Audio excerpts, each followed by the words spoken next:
Good morning. We recently had a discussion here on whether or not to put your photo on your business card.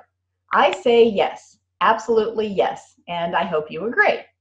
Well, today we're going to tackle a somewhat related subject, and that is which email address should you use in your real estate related correspondence?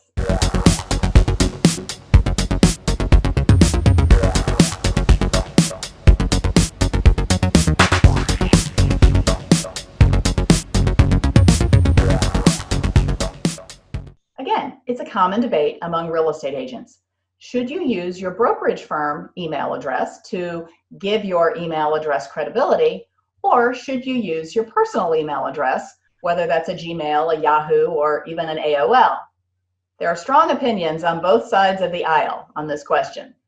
Those who say that you should use your broker's email address say so for two reasons typically.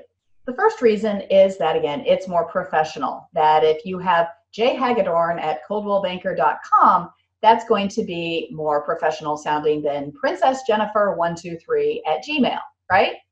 The other reason they say is for the security, that typically a brokerage firm's email server is going to be more secure than a Gmail, AOL, or Yahoo. I'm not going to speak to the security issue here because I'm not an expert on it at all, and so I have no real strong opinion on that. Obviously, security is an important thing. But let's talk about the professionalism of having a brokerage email address versus a personal email address. In theory, sure, jhagedorn@coldwellbanker.com is more professional sounding than princessjennifer123@gmail. But is that a compelling enough reason to use the broker's email address? In my opinion, absolutely not. Because here's the thing. If you ever leave your brokerage, and you will, you know what happens to that email address? It's gone. It's gone forever, or maybe even worse, it's now in the hands of your former broker. Not that your broker is going to do anything devious with it, but I don't know about you, I don't want my email address and access in the hands of somebody who isn't me. And once your email address is in people's address book, they're not going to change it. You can send out all the emails in the world. You can send out written note cards and say, hey, I recently moved companies. Here's my new email address. Please replace the old one. Not going to happen. And so if you've been with your brokerage for a year, 2 years, 3 years, I'm guessing you've sent out an awful lot of emails under that brokerage firm's email address. And so lots of people out there have your email address as the broker's, and it doesn't exist anymore.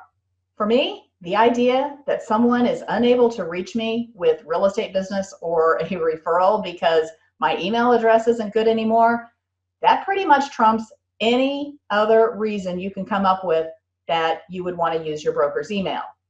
I once was friends with a mortgage broker who changed companies constantly. And one time I was going through my online address book, and I had at least 10 different email addresses for this guy. Every time he went to a new company, he changed his email address to that company. And I had no idea how to reach him at this point, and he was a friend of mine.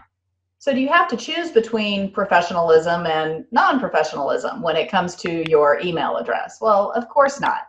You can come up with an email address that isn't your brokerage firm's email address, but neither is it princessjennifer123. But you know what? Even if you choose to use princessjennifer123@gmail, I would much prefer you do that than use your broker's email that is going to go away someday and is going to cost you business. Just my opinion.